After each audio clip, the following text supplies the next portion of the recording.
Alhamdulillah, nahmaduhu wa nasta'inuhu wa nastaghfiruh. Wa na'udzu billahi min shururi anfusina wa min sayyi'ati a'malina. Man yahdihillahu fala mudilla lahu wa man yudlil fala hadiya lahu. Asyhadu an la ilaha illallah wahdahu la syarika lah. Wa asyhadu anna Muhammadan abduhu wa rasuluh. Sallallahu ala nabiyina Muhammadin wa ala alihi wa sahbihi wa sallam. Amma ba'd. Alhamdulillah, kembali Allah Subhanahu wa taala memberikan kita kesempatan untuk bersembah sujud kepadanya dalam salat subuh secara berjamaah, dan juga kesempatan untuk sama-sama mengkaji kitab Sahih Al-Bukhari yang disusun oleh Imam Al-Bukhari rahimahullah.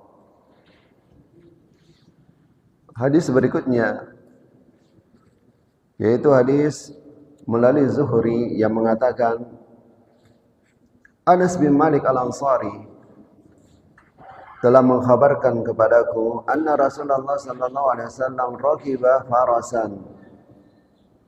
Nabi sallallahu alaihi wasallam pernah mengendarai kuda, fajuhisha syaqqahul aiman. Lalu Nabi sallallahu alaihi wasallam sempat terjatuh sehingga luka bagian kanannya Nabi. Luka di sisi kanannya Nabi sallallahu alaihi wasallam. Singkatnya, sampai Anas bin Malik radhiyallahu anhu bercerita,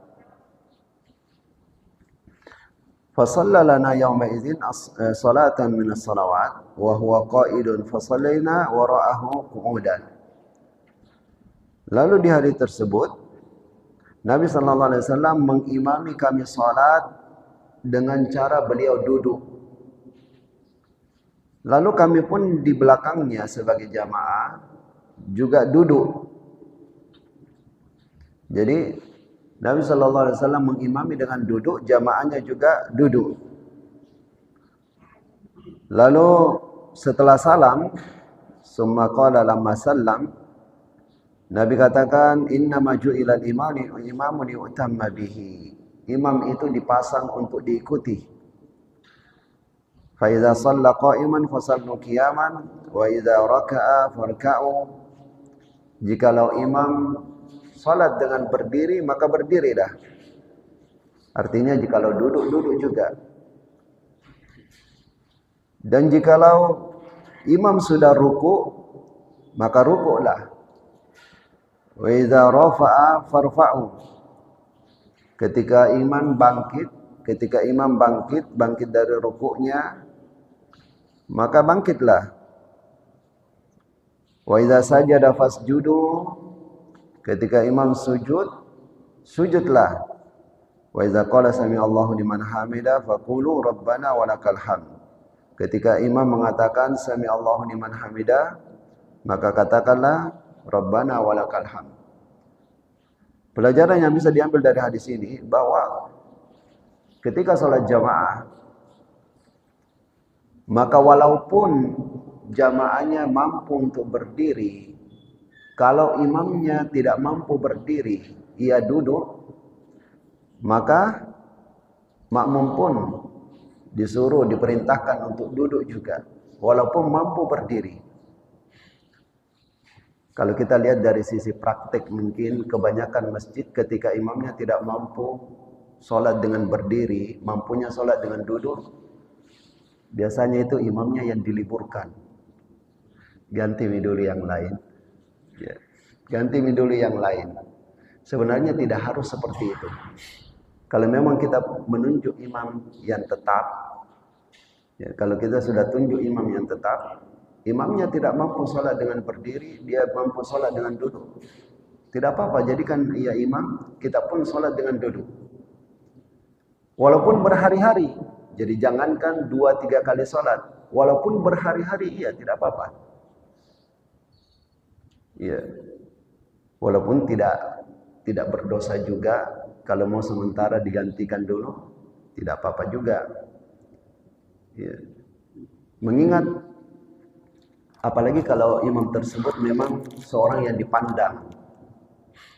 Biasanya itu kalau ia lebih tua, memang ia lebih tua, lebih berilmu, memang dipandang, maka kondisi itu lebih memungkinkan ya, imam tetap imam walaupun dalam kondisi tidak mampu berdiri, walaupun sholat dengan duduk, tetap ia jadi imam. Lalu di sisi lain, Nabi SAW mengajarkan kita ketika menjadi makmum, ada yang kita pandang adalah gerakan imam, ada yang kita pandang suaranya imam. Contoh, yang kita pandang adalah gerakannya. Kata Nabi, kalau imam sudah ruku, rukuklah. Kalau imam sudah sujud, barulah sujud. Kalau imam sudah bangkit, barulah bangkit. Ini berarti yang dipandang adalah gerakannya. Asalkan imam sudah ruku, rukuklah. Andaikan pun, ya seandainya, karena ini biasa juga, kadang juga terjadi, posisi imam sudah dari i'tidal, sudah sujud, tapi aba-abanya itu masih berlanjut, masih panjang, maka tidak apa-apa, kita sudah ikut sujud. Misalnya dari i'tidal, Allah, imamnya sudah sampai, ya 7 anggota badannya ini, termasuk wajahnya sudah sampai ke lantai, tapi masih bunyi Allah, masih panjang. Tidak apa-apa, saat itu kita tidak tunggu selesai takbirnya itu, kita sudah sujud. Karena Nabi katakan, kalau dia sudah ruku, rukuklah. Ketika ia sudah sujud, sujudlah. Ada juga yang dijadikan patokan suaranya. Misalnya Nabi katakan, ketika imam sudah takbir, takbiratul ihram, Allahu Akbar, bunyinya ini, Allahu Akbar, ya, maka kita pun sudah bisa takbir. Begitu juga ketika imam sudah mengucapkan sami Allahu liman hamidah, kita sudah bisa mengucapkan Rabbana lakal hamd. Untuk ucapan Rabbana lakal hamdu ini diucapkan oleh imam maupun makmum, yaitu di saat sudah i'tidal. Imam membacanya di saat sudah i'tidal.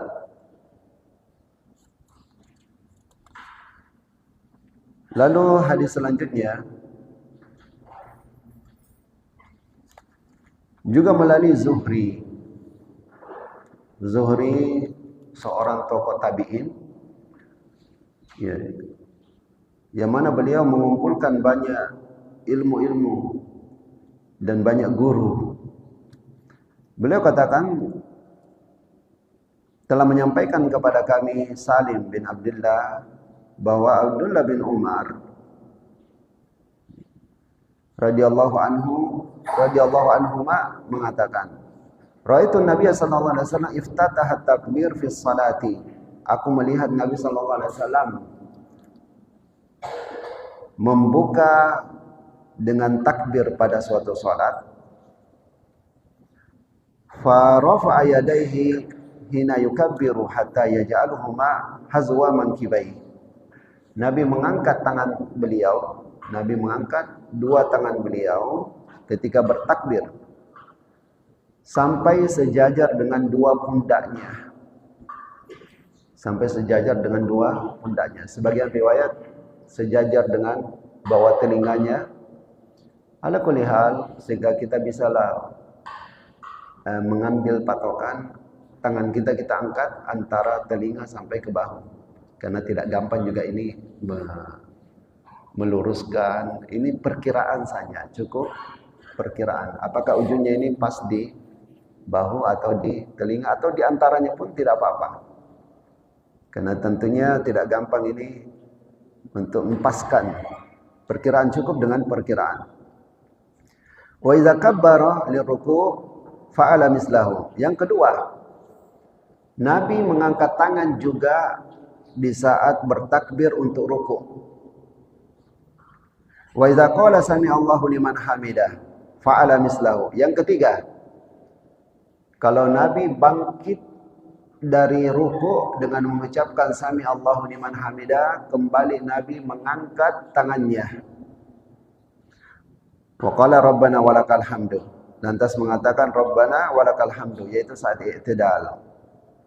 Wala yaf'alu dzalika hina yasjud, dan Nabi tidak mengangkat tangannya ketika dari i'tidal menuju sujud. Nabi tidak mengangkat tangannya dari i'tidal menuju sujud. Wala hina yarfa'u ra'sahu minas sujud, demikian pula Nabi tidak mengangkat tangannya ketika bangkit dari sujud, kecuali dari sujud kedua menuju rakaat yang kedua. Ya, nanti di atas baru angkat tangan. Pada riwayat yang lain memberikan tambahan, ya, ada 4 tempat Nabi SAW mengangkat tangannya dengan bertakbir. Pertama saat takbiratul ihram, yang kedua saat mau ruku, yang ketiga bangkit dari ruku, ya. Kemudian yang keempat adalah bangkit dari rakaat pertama ke rakaat kedua. Dari rakaat kedua ke rakaat ketiga. Ya, yaitu di saat sudah posisi di atas. Itu saja 4 tempat yang Nabi SAW mengangkat tangannya. Hal ini diperkuat oleh riwayat dari Nafi bahwasanya Abdullah bin Umar kana idza dakhala fi sholati kabbara. Ya, Abdullah bin Umar kalau mau memasuki salat beliau takbir wa rafa yadayhi, dan mengangkat tangannya. Yang kedua, wa idza raka'a rafa'a yadayhi, ketika mau ruku. Wa idza qala sami Allahu liman hamida rafa'a yadayhi. Yang ketiga, ketika mengucapkan sami Allahu liman hamida. Lalu wa idza qama min rak'ataini rafa'a yadayhi. Yang keempat, ketika bangkit dari rakaat kedua ke rakaat ketiga. Yakni sesudah berdiri di rakaat ketiga, beliau kembali mengangkat tangannya. Ya. Wa rafa'a dzalika Ibnu Umar ila Nabiyullah sallallahu alaihi wasallam. Dan Abdullah bin Umar mengatakan demikian dilakukan oleh Nabiullah Muhammad sallallahu alaihi wasallam. Jadi alhamdulillah apa yang umumnya dilakukan oleh umat Islam ini tentang tempat-tempat mengangkat tangan itu sudah tepat. Itu sudah tepat. Ya. Jadi dari rakaat kedua ke rakaat ketiga, pas berdiri di rakaat ketiga itu juga mengangkat tangan. Adapun dari rakaat pertama, kedua tidak. Begitupun dari rakaat ketiga, keempat juga tidak mengangkat tangan. Ya. Lalu dari Sahal bin Sa'ad, beliau katakan, kana nasu yu'maruna an yadha'a ar-rajulu al-yada al-yumna ala zira'ihi al-yusra fi shalah. Manusia diperintahkan, yakni Rasulullah SAW yang memerintahkan kita umat Islam untuk meletakkan tangan kanan di atas tangan kiri. Zira' itu di sini. Meletakkan tangan kanan di atas zira'. Zira' antara pergelangan sampai apa ini? Siku. Ya. Jadi Nabi SAW memerintahkan hal tersebut.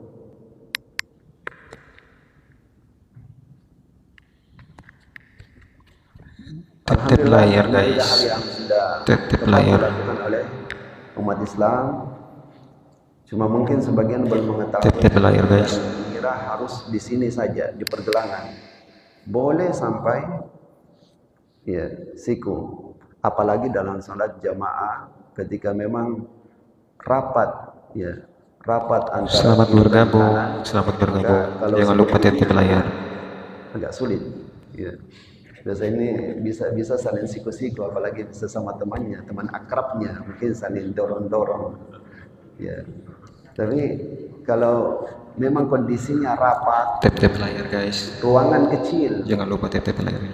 Ruangan sempit, jamaah banyak, mau rapat, lantas mau seperti ini saling menyusahkan ini, saling menyusahkan. Lebih bagus di saat itu, ya tangan agak menuju siku, ya. Dan itu dibenarkan, itu bukan hal yang salah. Lalu Abu Hurairah radhiyallahu anhu mengatakan, anna Rasulullah sallallahu alaihi wasallam qala hal tarawna kiblati hahuna. Perhatikanlah tentang kiblatku di sini. Ya, perhatikanlah tentang arah kiblatku, kata Nabi sallallahu alaihi wasallam. Wallahi ma yakhfa alayya ruku'akum wala khusyu'akum. Demi Allah, tidak samar bagiku tentang rukuknya kalian dan khusyuknya kalian. Kalian sebagai jamaah di belakang, tidak samar bagiku rukuknya kalian dan khusyuknya kalian. Artinya saya tahu kalian rukuknya sudah bagus atau tidak, khusyuknya sudah bagus atau tidak, walaupun kalian berada di belakang saya, kata Nabi sallallahu alaihi wasallam. Nabi pertegas dengan kalimat, wa inni la arakum wara'a dhahri. Sungguh, Nabi pertegas dengan kata inni. Sungguh aku bisa melihat kalian yang berada di belakang punggungku. Sungguh aku bisa melihat kalian yang berada di belakang punggungku. Maksudnya yang berada di belakangku. Aku bisa lihat. Ya. Ini mempertegas riwayat-riwayat yang sudah pernah kita baca juga. Jadi Nabi SAW mengatakan, beliau sendiri yang mengatakan bahwa beliau bisa melihat orang yang berada di belakang beliau.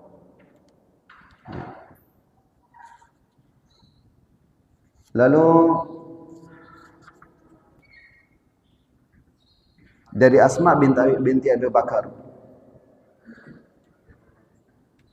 tentang salat khusuf. Ini tentang salat khusuf. Namun mungkin sebelum saya memasuki tentang tata cara salat khusuf ini, dari apa yang beberapa hadis yang kita baca ini ada yang perlu diperjelas.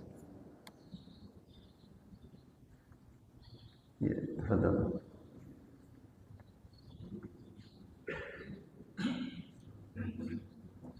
Assalamualaikum warahmatullahi wabarakatuh. Waalaikumsalam warahmatullahi wabarakatuh. Tadi Ustaz menyatakan bahwa ketika imam sujud maka sujudlah makmum, dan ketika imam rukuk maka rukuklah makmum. Karena saya bertanya Ustaz, ini ada beberapa masjid yang hampir tiap malam, tiap subuh melaksanakan kunut. Masalah kita ada yang kunut, ada yang tidak.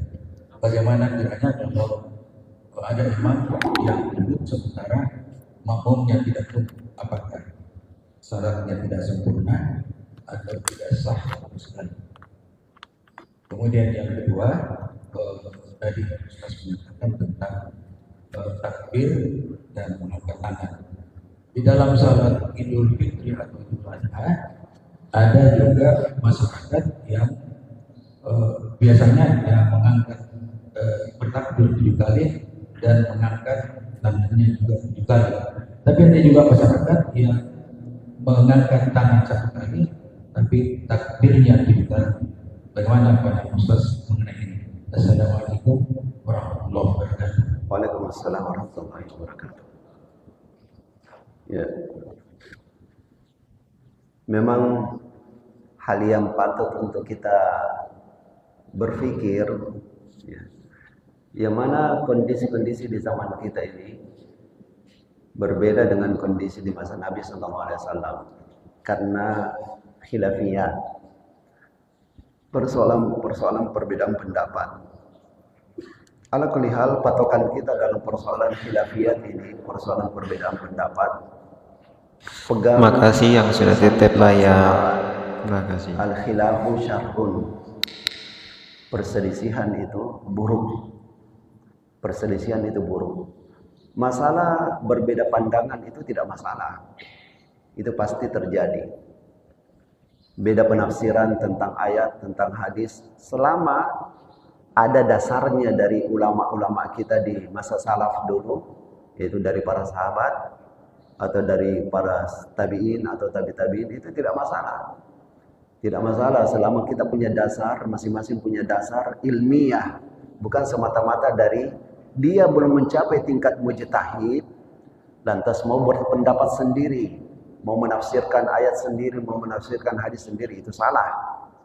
Tapi kalau ada dasarnya dari zaman salafun as-saleh, para ulamanya sendiri sudah berbeda pendapat, Itu wajar saja kalau kita berbeda pendapat. Ya. Jadi bukan masalah dengan adanya perbedaan-perbedaan pendapat, itu bukan masalah. Persoalannya ini di dalam menyikapi perbedaan pendapat. Ya. Menyikapi perbedaan pendapat sudah pernah kita bahas secara singkat. Perbedaan pendapat itu ada yang wajar saja karena masing-masing punya dasar yang kuat. Ada juga perbedaan pendapat yang harusnya dibuang, tidak perlu lagi dipertahankan karena tidak mempunyai dasar yang kuat. Salah satu pendapat tidak mempunyai dasar yang kuat, ini seharusnya tidak usah lagi dilanjutkan. Sekarang kita berbicara tentang perbedaan pendapat yang masing-masing punya dasar. Di saat itu sangat penting adalah bagaimana kita menyikapi perbedaan pendapat tersebut. Itulah yang dimaksud oleh pesan para sahabat, ada khilafu syarrun. Perbedaan pendapat itu buruk. Ya. Perbedaan pendapat yang bisa mengarah kepada perpecahan. Nah, dalam kondisi imam misalnya kunut. Makmum bagaimana? Kita tahu ya para tokoh umat Islam ini ada yang mengharuskan ikut kunut. Ada juga yang tidak mengharuskan, ada bahkan tidak membolehkan. Karena dia berpandangan hal tersebut adalah bid'ah. Ala kulli hal, dalam persoalan seperti ini ya ada keluasan insyaallah. Biarkan saja masing-masing beramal sesuai dengan pendapatnya. Ya. Biarkan masing-masing beramal sesuai dengan pendapatnya. Adapun kalau secara pribadi saya ditanya, bagaimana kalau imam kunut? Saya ikut kunut. Karena keumuman hadis tadi innamal ju'ila imamu liyu'tamma bihi. Tapi saya tidak salahkan bagi orang yang tidak mau ikut. Dia tetap turunkan tangannya, kita hormati pendapat itu. Ya, wallahu a'lam. Adapun yang kedua ini tentang ya, apa yang kedua tadi? Ya, tentang takbir ketika sholat Idul Fitri. 7 kali angkat. Ya. Ada juga yang takbir Allahu Akbar tadi tidak mengangkat tangan. Ini juga selalu dalam hal-hal seperti ini kita lihat apa dasarnya. Kita cari tahu dulu apa dasarnya. Jadi bukan sekedar kita melihat apa yang dia buat yang berbeda dengan yang lain, tapi kita cari tahu dulu apa dasarnya. Nampaknya dalam persoalan takbir ini mengangkat tangan terjadi perbedaan pendapat apakah setiap takbir sebanyak 7 kali itu dan yang kedua sebanyak 5 kali itu apakah harus angkat tangan atau tidak. Persoalannya di dalil sendiri, di hadis sendiri ya tidak merinci hal tersebut. Adanya takbir 7 kali, takbir 5 kali. Tidak ada keterangan yang terang bahwa dengan mengangkat tangan. Dan di sini akhirnya ya masuklah ijtihad lagi. Masalah ijtihad ulama dalam kondisi seperti itu pasti ada yang berpandangan A, ada berpandangan B. Dalam persoalan ini termasuk juga hal tadi ya saling menghormati saja. Ya. Kalau ditanya kecenderungan kita pribadi bagaimana? Angkat tangan. Angkat tangan. Sebagaimana dalam sholat jenazah juga. Sebagaimana dalam sholat jenazah. Ya Allah. Ada yang lainnya? Ya, benar.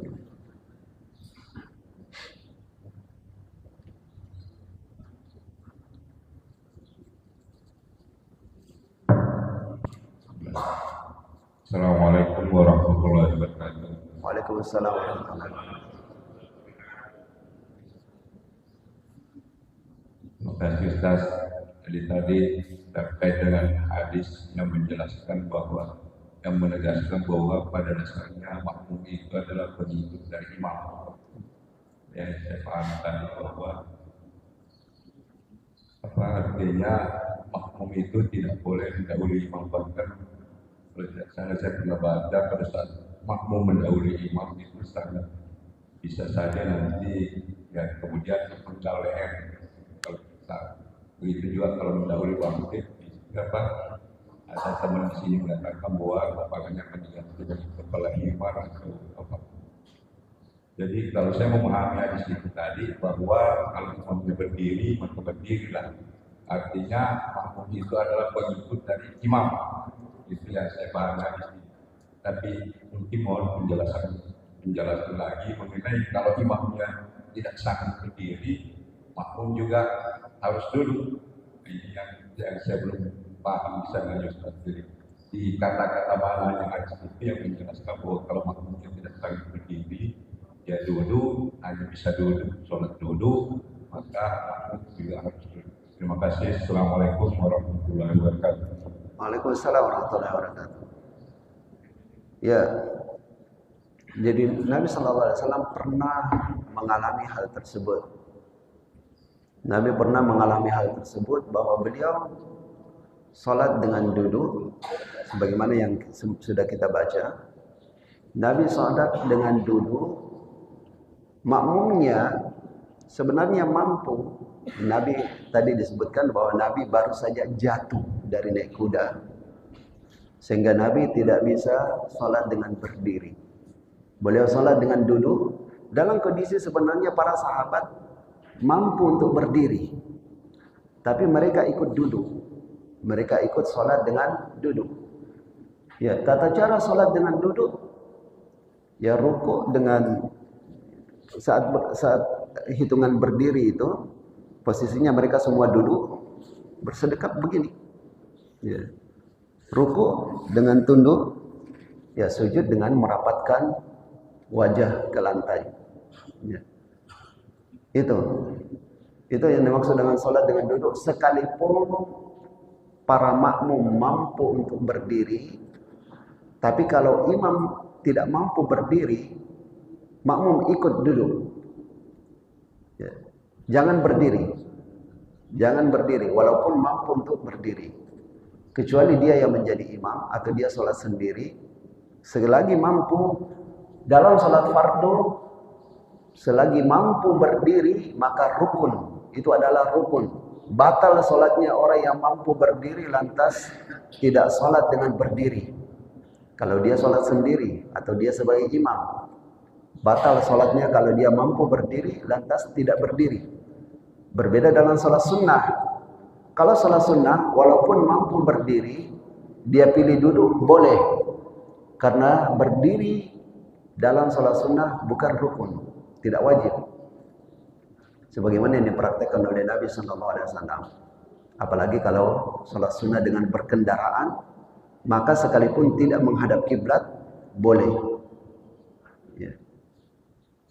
Dan tentang dua riwayat yang disebutkan tadi, saya tidak pernah temukan tentang dipenggal lehernya, tapi kalau dirubah menjadi kepala atau wajah himar, iya. Hadis itu sah dari Nabi SAW tentang orang yang suka mendahului imamnya, bisa saja Allah robah kepalanya, wajahnya itu menjadi wajah atau kepala keledai. Ya. Ini di Arab itu keledai simbol kebodohan. Di Arab itu keledai simbol kebodohan. Sehingga seolah Nabi mau katakan orang yang mendahului imamnya itu orang yang bodoh. Tapi bahasanya Nabi, sindirannya Nabi itu halus sekali. Jangan kita menjadikan terang. Nabi sudah sindir dengan halus, jangan kita jadikan terang. Maksudnya apa? Maksud saya jangan sampai bilang, bodoh kok kau, karena mendahului imam. Ini bahasa-bahasa seperti ini cukup pedas. Ya. Kecuali orang yang memang ya, yang kita sangka akan mendengar kata-kata kita dan bisa menerima kata-kata seperti itu, tidak terjadi perkelahian, ya tidak apa-apalah. Mungkin dia bisa sadar dengan kata-kata yang pedas seperti itu, tapi tidak semua orang bisa menerima kata-kata seperti itu ya. Ya, Wallahu a'lam. Saya lanjutkan ini dulu tentang sholat gerhana. Singkatnya, sholat gerhana itu dilakukan dengan bacaan yang keras, walaupun terjadinya di siang hari. Dibaca dengan suara yang keras. Ya. Dan bacaannya itu umumnya bacaan yang diriwayatkan dari Nabi SAW, beliau baca surat-surat yang panjang. Semacam Al-Baqarah, Ali Imran, An-Nisa, ya, Al-An'am, Al-A'raf, hadis-hadis surah-surah semacam itu yang beliau baca. Tapi ada catatan. Alhamdulillah sekarang kan ada ilmu hisab yang mana sebelum terjadinya gerhana sudah diumumkan gerhana akan terjadi jam sekian, menitnya sekian, dan berakhir menit sekian.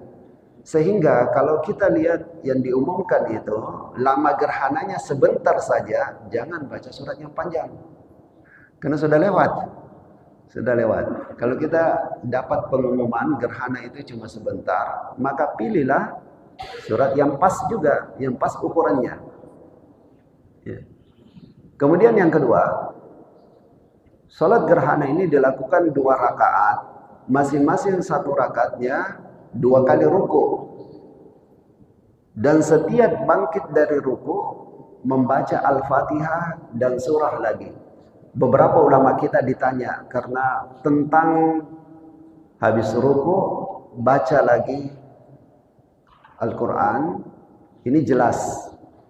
Tetapi apakah Al-Fatihahnya ini dibaca lagi? Kan setelah yang pertama kali takbiratul ihram, baca Al-Fatihah, baca surah, ruku, Sami Allahu liman hamidah, baca lagi Al-Quran. Yang ditanyakan ini apakah baca lagi cukup surah yang lain saja atau Al-Fatihah juga?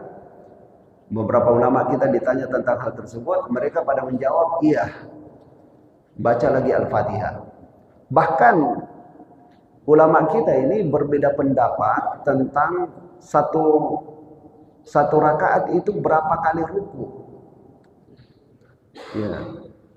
Ya, riwayat yang umum dan yang umum diajarkan para ulama itu 1 rakaat 2 kali ruku.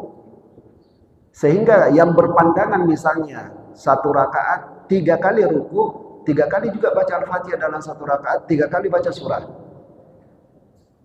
Itu singkatnya ya. Pokoknya siap sesuai dengan berapa ruku yang kita pilih, begitulah jumlah Al-Fatihah yang kita baca. Ya, saya ulangi misalnya takbiratul ihram baca Al-Fatihah, baca anggaplah amma yatasaalun sajalah. Amma yatasaalun. Lantas ruku, lantas sami Allahu liman hamidah, baca kembali Al-Fatihah, baca lagi misalnya An-Nazi'at. Ya. Lantas ruku lagi, sami Allahu liman hamidah, lantas Rabbana lakal hamdu, lantas sujud. Ya. Jadi setiap 1 rakaat terdiri dari 2 kali ruku, 2 kali baca Al-Fatihah, 2 kali baca surah. Di rakaat kedua begitu juga. Sehingga totalnya 2 rakaat, 4 kali ruku, 4 kali baca Al-Fatihah, 4 kali baca surah. Itulah tata cara sholat gerhana. Baik gerhana bulan maupun gerhana matahari. Ya, gerhana bulan maupun gerhana matahari. Dan sholat gerhana ini termasuk sunnah yang ditekankan. Termasuk sunnah muakkadah. Sholat gerhana ini termasuk sunnah muakkadah. Dan dianjurkan setelahnya ada khutbah. Ada khutbah, dianjurkan untuk ada ceramah mengingatkan tentang kebesaran Allah Subhanahu wa taala dan mengingatkan tentang akhirat nanti.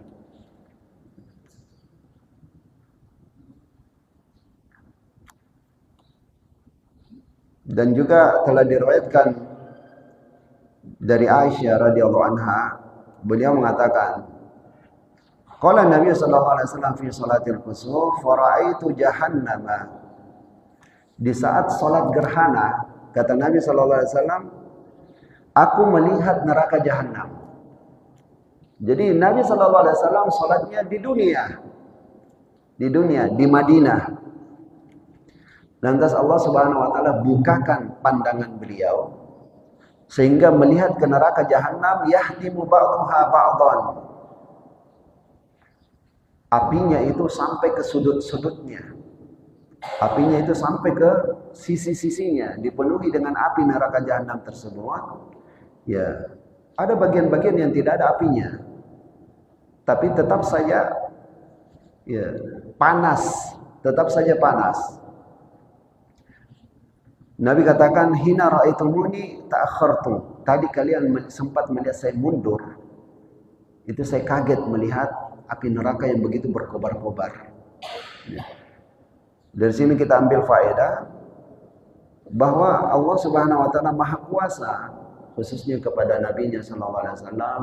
Beliau masih hidup di dunia, Allah sudah perlihatkan tentang neraka. Sebagaimana pernah juga Nabi sallallahu alaihi wasallam sedang salat, Allah perlihatkan surga.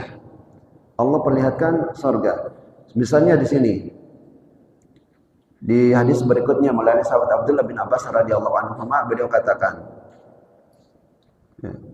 khasafati syamsu ala ahdi Rasulillah sallallahu alaihi wasallam. Pernah terjadi gerhana di masa Nabi sallallahu alaihi wasallam masih hidup. Fasallah. Lantas Nabi pun salat, yaitu bersama para sahabat.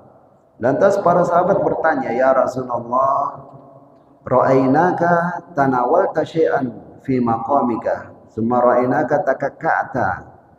Ya Rasulullah, kami melihat ketika engkau mengimami salat, seolah engkau mengambil sesuatu. Seolah engkau mengambil sesuatu. Maka Nabi sallallahu alaihi wasallam katakan, "Inni ra'aitul jannah." Aku melihat surga. Jadi Allah Subhanahu wa taala bukakan pandangan mata kolbunya Rasulullah sallallahu alaihi wasallam sehingga bisa melihat surga di saat salat gerhana.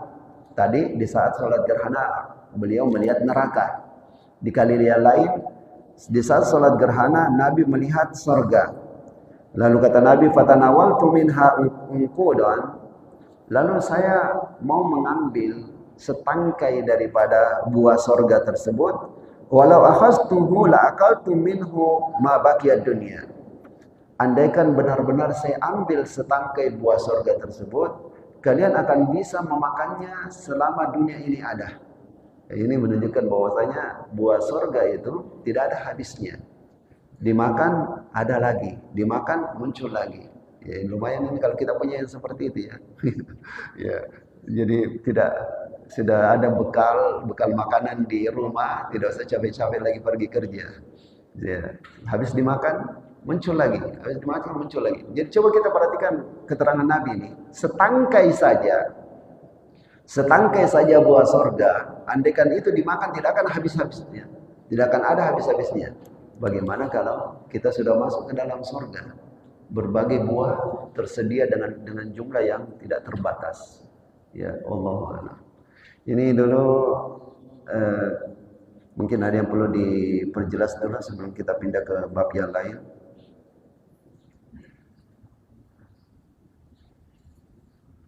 Tentang salat gerhana. Tentang salat gerhana.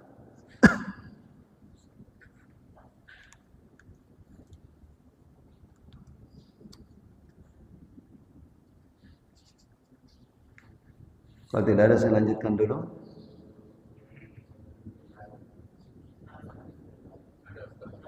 Iya, benar.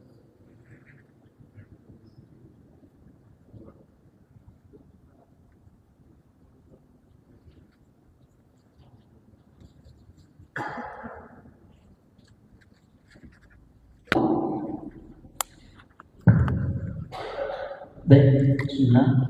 Syukur atas kesempatan yang diberikan Ustaz.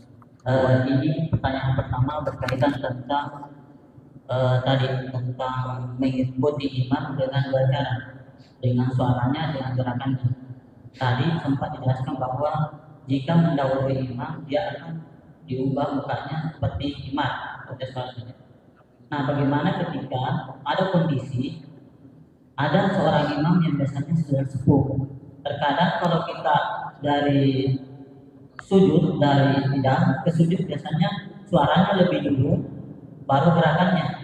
Nah, bagaimana dengan hadis yang mengatakan kan suaranya sudah sampai, berarti kita di belakang misalnya sudah tahu ternyata imamnya masih di tengah jalan padahal kita sudah sujud.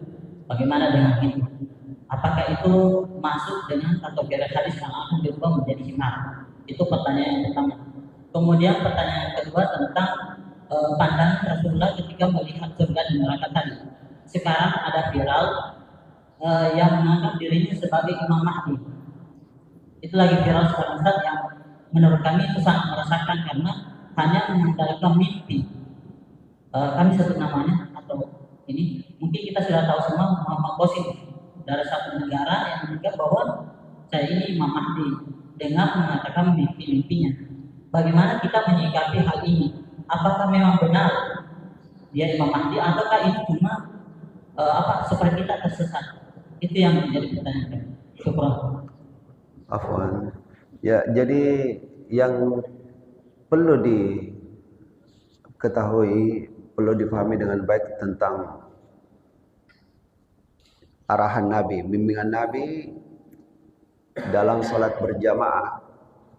Ada yang menjadi patokan perbuatan imam, ada yang menjadi patokan suaranya imam. Bukan dua-duanya jadi patokan ya. Bukan dua-duanya dalam waktu bersamaan jadi patokan kita. Ada yang patokannya perbuatan imam. Misalnya sujud, ruku, ya bangkit dari ruku, bangkit dari sujud. Itu yang jadi patokan kita perbuatannya. Andaikan pun suaranya sudah duluan, misalnya suaranya sudah duluan selesai. Ya, dia dari i'tidal menuju sujud. Allahu Akbar, suaranya sudah selesai, gerakannya belum. Jangan ikuti suaranya, yang jadi patokan kita gerakannya. Jadi ada beberapa hal patokannya adalah perbuatannya imam. Ruku, sujud, bangkit dari ruku, bangkit dari sujud, yang menjadi patokan kita adalah gerakannya. Ada juga yang menjadi patokan kita suaranya. Misalnya takbiratul ihram. Misalnya juga sami Allahu liman hamidah. Ini yang menjadi patokan kita suaranya. Ya. Misal sudah kita sebutkan Nabi SAW dalam takbir itu takbiratul ihram 3 macam. Kadang beliau angkat tangan dulu lantas Allahu Akbar. Kadang bersamaan Allahu Akbar. Kadang juga Allahu Akbar. Beliau ucapkan dulu Allahu Akbar baru bergerak tangannya. Ya, ada 3 macam. Ya. Nabi sudah berikan kita arahan dalam urusan takbiratul ihram yang menjadi patokan kita takbirnya, suaranya. Ya. Dalam urusan ruku, sujud, bangkit dari ruku dan sujud, gerakannya. Jelas ya? Nah, ini memang lantas bagaimana kalau kondisi tertentu?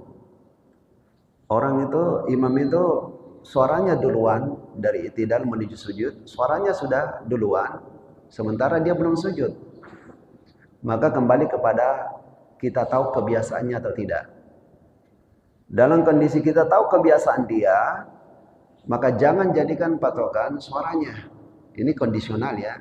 Itu tadi yang apa yang disampaikan oleh Nabi itu patokan umum. Tapi dalam kondisi-kondisi tertentu, imam bukan imam yang kondisinya ya standar lah istilahnya, bukan sehat betul. Ya, kita tahu selalu seperti itu. Misalnya karena dia tadi sesuai di pertanyaan, dia sudah tua. Untuk sujud itu suaranya sudah duluan dibandingkan sujudnya. Karena kita tahu kondisinya seperti itu, maka walaupun kita sudah dengar suaranya sudah selesai, tetap kita harus tunggu badannya sudah sujud. Berbeda dengan para makmum yang tidak tahu. Termasuk kita misalnya kita cuma singgah di tempat tersebut. Kita tidak tahu kalau imamnya seperti itu. Ya. Kita dengar misalnya apalagi sholat Jumat. Kita tidak lihat bagaimana orang yang tidak melihat bagaimana gerakan imam bisa cukup suara jadi patokannya. Apalagi di Masjidil Haram ya. Ini jaraknya bisa berkilo. Ya. Bisa berkilo. Kalau kita hitung dari Ka'bah sampai keluar pagar saja ini sudah bisa 500-an meter. Tambah lagi ke jalan sana. Yang jadi patokan kita cukup suaranya. Cukup suaranya. Ya, wallahu a'lam. Kemudian tentang Imam Mahdi. Tentang Imam Mahdi, alhamdulillah Allah Subhanahu wa taala ini selalu menjaga umat Islam. Dan agama kita selalu mengajarkan kita itu segala sesuatu dasarkan dengan ilmu. Alhamdulillah umat Islam ini tidak kekurangan ahli. Jangan kita suka ikut-ikutan. Jangan suka ikut-ikutan. Ahli-ahli di umat Islam ini banyak. Di antaranya ahli filologi, Ada tokoh-tokoh kita itu yang sampai bisa paham bahasa Ibrani, Suryani, Sanskerta, mereka bisa paham, termasuk meneliti tentang sejarah. Orang yang mengaku sebagai Imam Mahdi, Nabi sudah kasih tahu kita, Imam Mahdi itu cucunya beliau. Imam Mahdi itu adalah cucunya Nabi. Namanya sama dengan nama Nabi Muhammad, nama bapaknya sama dengan nama bapaknya Nabi Muhammad. Artinya namanya Muhammad bin Abdullah. Menelusuri seseorang itu cucu Nabi atau bukan, bisa ditelusuri, ada ahlinya. Dan sudah begitu banyak terbongkar orang-orang yang mengaku sebagai cucu Nabi, dalam tanda kutip Habib-Habib. Banyak terbongkar sekarang bahwa ternyata kalau dari penelitian sejarah terlalu sulit untuk dibuktikan. Artinya nampaknya palsu. Nampaknya palsu sehingga terjadi ribut ya. Keributan sekarang ini banyak keributan.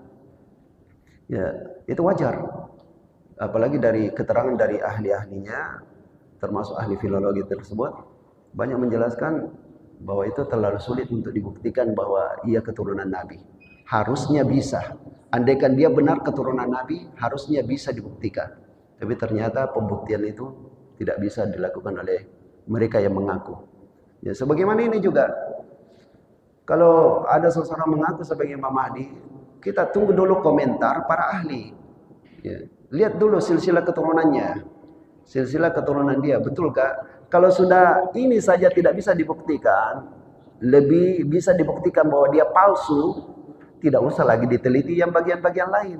Apa keramatnya, apa keluar biasa yang terjadi pada dia, tidak perlu lagi.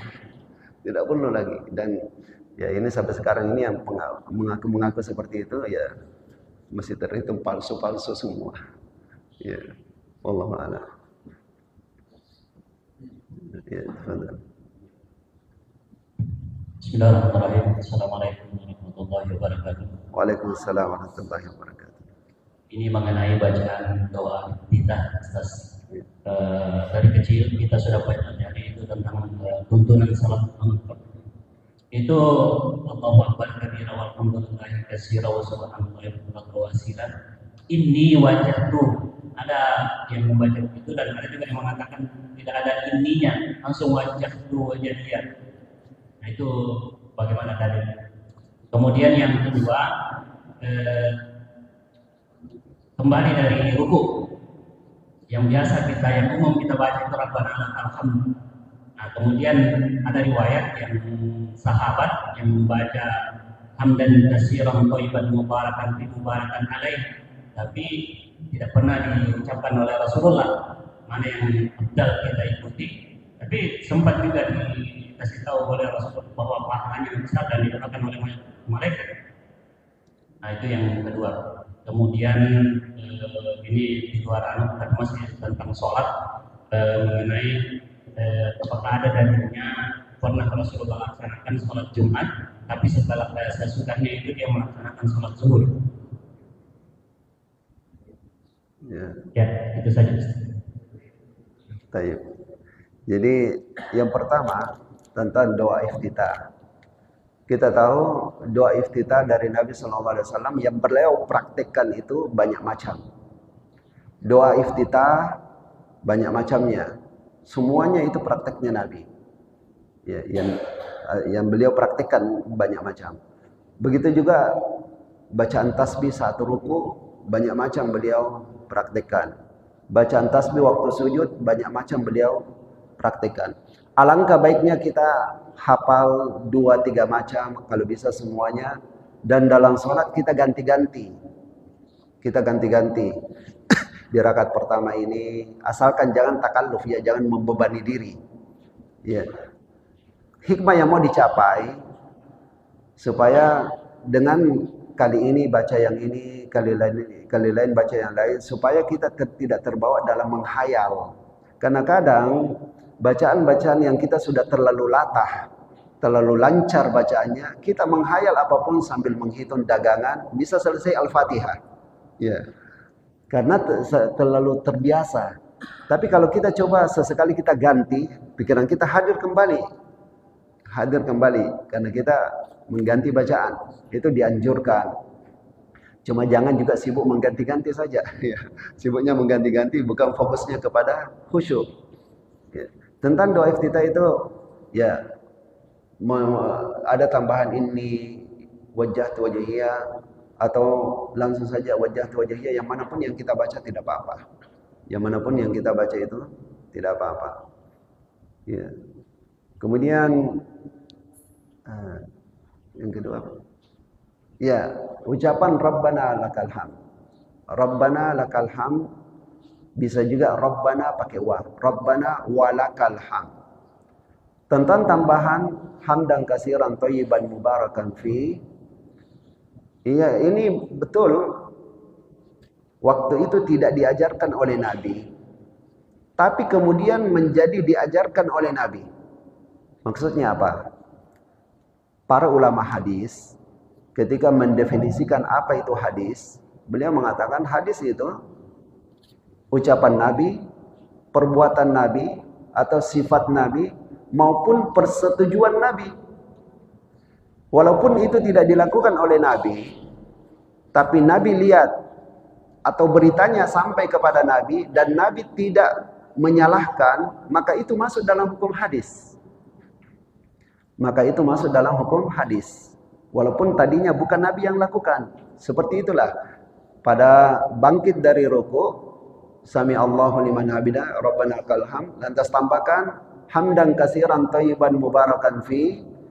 Ini tadinya ucapan sahabat, bacaan sahabat yang ditambahkan oleh sahabat, tapi Nabi tahu, ya, Nabi tahu sahabat membaca itu dan Nabi tidak menyalahkan. Maka ini masuk menjadi hadis. Itu sama dengan Nabi sendiri yang lakukan. Itu hukumnya sama Nabi yang lakukan. Ya. Karena Nabi SAW itu berbeda dengan seluruh umat ini, termasuk berbeda dengan seluruh para ulama. Khusus Nabi, semua yang beliau diamkan, ya, semua yang beliau diamkan, maka itu masuk sebagai perbuatan beliau. Artinya lebih bahasa tepatnya itu disetujui oleh beliau dan masuk dalam hukum sunnah. Itu tidak termasuk bid'ah. Ya. Itu masuk dalam hukum sunnah. Jelas ini ya. Sehingga itu pada hakikatnya orang yang setelah Rabbana lakal hamdu mengucapkan hamdan katsiran thayyiban mubarakan fi, dia mengamalkan sunnah. Karena hadis itu atau bacaan itu disetujui oleh Nabi. Nabi Muhammad itu tidak pernah mendiamkan yang salah. Nabi Muhammad itu tidak pernah mendiamkan yang salah. Sehingga kalau ada sesuatu yang Nabi diamkan, pasti itu benar. Berbeda dengan bahkan di tingkat ulama, tidak semua yang didiamkan oleh ulama itu benar. Apalagi zaman kita sekarang. Kadang mungkin seorang ulama diam karena takut ada konsekuensinya di penjara misalnya, dipersulit, karena urusan politik. Ulama bisa saja diam karena sebab-sebab hal tersebut, dan itu tidak menunjukkan benar. Diamnya ulama tidak menunjukkan apa yang mereka diamkan itu benar. Tapi diamnya Nabi menunjukkan apa yang beliau diamkan itu benar.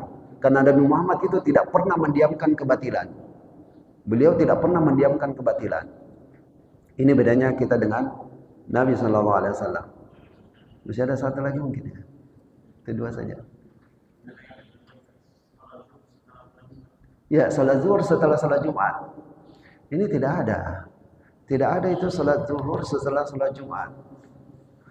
Ya, adapun yang seringkali mengamalkan ini disebabkan alasannya salat Jumatnya tidak sah katanya.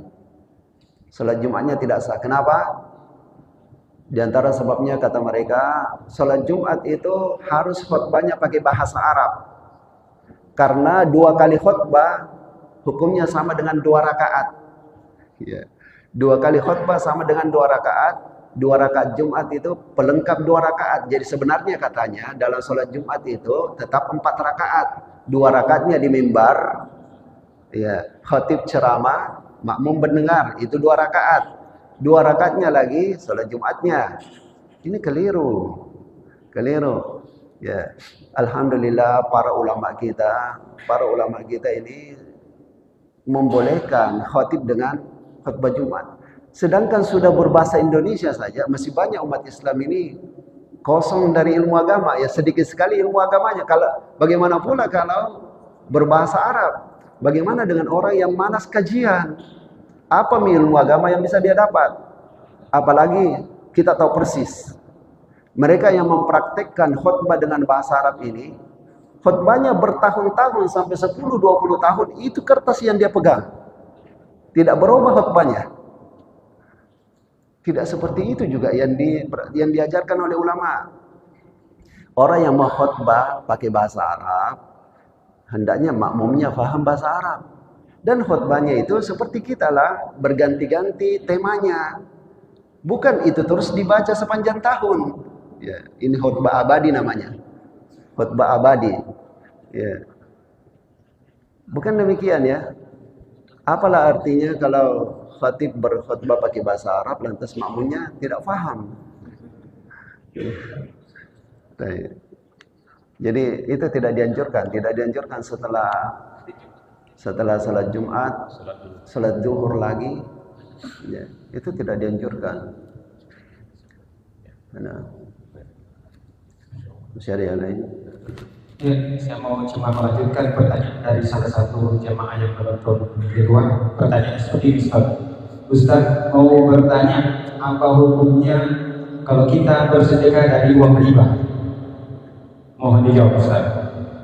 Bersedekah dari uang riba, biar pertanyaan dari penonton online ini. Ya. Ya. Bagaimana bersedekah dengan uang riba? Itu bukan sedekah, tapi mengembalikan uang pada haknya. Ya. Mengembalikan uang itu ke tempatnya. Uang riba yang kita miliki pada hakikatnya bukan uangnya kita. Uangnya orang yang kita ambil. Ya. Uangnya orang yang kita ambil itu, uang riba itu bukan uang kita. Sehingga kalau memang kesulitan untuk kembalikan kepada pemiliknya, serahkan kepada umat Islam. Artinya bukan umat Islam satu persatu, tapi untuk kepentingan umum. Tambal jalan yang bocor, atau perbaikan selokan, atau ya kepentingan-kepentingan umum. Pasang lampu jalanan, kembalikan ke kemaslahatan sosial. Jadi bukan namanya sedekah itu. Pada hakikatnya itu bukan sedekah, karena bukan punya kita. Ya, bukan punya kita. Wallahu a'lam. Saya lanjutkan ini beberapa 3 menit lagi, tidak apa-apa saya ambil. Yang mana Nabi Sallallahu Alaihi Wasallam sebutkan tentang orang ketika sholat melihat ke atas, tentang larangan kalau sholat melihat ke atas. Nabi katakan, ma balu aqwamin yarfa'una absarahum ila as-sama'i fi salatihim. Kenapa ada orang-orang yang memandang ke atas di dalam salat? Kata Nabi Sallallahu Alaihi Wasallam, la yantahiyanna an zalika au latukhtafanna absaruhum. Mereka mau menghentikan perbuatannya itu atau Allah Subhanahu wa taala menghilangkan penglihatan mereka. Ini bahaya ya. Melihat ke atas di saat sholat, ya, sementara berdiri melihat ke atas. Kata Nabi, 2 pilihan, antara berhenti melakukan lagi hal seperti itu atau Allah hilangkan penglihatanmu. Ya. Bisa saja kita lakukan berkali-kali belum hilang penglihatan. Tapi kalau sudah terjadi baru menyesal, ya bagaimana? Ya. Apalagi belakangan ini banyak Allah Subhanahu wa taala memperlihatkan kepada kita ya keajaiban-keajaibannya. Lalu di hadis yang lain, Nabi sallallahu alaihi wasallam ditanya tentang orang yang suka menoleh di dalam salat. Suka menoleh di dalam salat. Maka Nabi mengatakan, huwa ikhtilasun yakhtalisu syaitanu min salatil abdi. Itu adalah curi pandang yang dilakukan oleh syaitan pada seseorang. Jadi sebenarnya syaitan yang mempermainkan matanya orang itu. Ya. Siapa yang suka dipermainkan oleh syaitan? Ya, siapa yang mau merasa bahwa dirinya sedang dinikmati oleh syaitan, dipakai matanya oleh syaitan, itulah curi-curi pandang. Ya. Curi-curi pandang sedang sholat. Bahkan Nabi Shallallahu Alaihi Wasallam itu, beliau pernah diberikan pakaian. Di situ ada lukisannya, ada ya bukan lukisan makhluk bernyawa ya. Ada lukisan-lukisannya, garis-garisnya. Maka Nabi Shallallahu Alaihi Wasallam sesudah sholat beliau mengatakan, syagalatni a'lamu hadhihi idhabu biha ila Abi Jahm wa'tuni bi ambajaniyah. Pakaian ini merepotkan saya, mengganggu saya. Bawa pergi kasih Abu Jaham dan berikan saya pakaian yang polos saja. Dari sini para ulama kita pun memberikan penjelasan, pakaian saja bagi Nabi itu mengganggu. Termasuklah tempat-tempat sujud. Jangan kita pilih sajadah, apalagi masjid. Jangan pilih alas yang banyak lukisan-lukisan, banyak anunya lah, ya, ornamen-ornamennya. Ya. Karena itu mengganggu. Kalau ada yang bilang, saya tidak terganggu sama khusyuknya saya itu sudah tidak terganggu yang begitu. Memangnya lebih tinggi dari Nabi. Nabi Muhammad SAW saja terganggu dengan hal-hal seperti itu. Ya, terlalu banyak warna-warninya, terlalu banyak coret-coretnya di sajadah itu. Nabi saja terganggu. Bahkan di pakaiannya beliau, kita tahu pakaian ini lebih kelihatan sajadah daripada pakaian. Pakaian ini biasa tidak terlihat, sedikit yang terlihat. Tapi sajadah, mata kita di situ. Ya, sehingga ini lebih perlu lagi dihindari. Nah, ini sudah tiba waktu duha. Jazakumullah khairan atas perhatiannya dan mohon maaf atas segala kekurangan. Sallallahu ala nabiyina Muhammadin wa ala alihi wasallam. Semoga Allah Subhanahu wa taala memberkahi kita dan keluarga kita, dan semoga amalan kita ini menjadi perantara bagi kita untuk sampai ke surganya Allah Subhanahu wa taala, berkumpul dengan pemilik hadis ini yaitu Rasulullah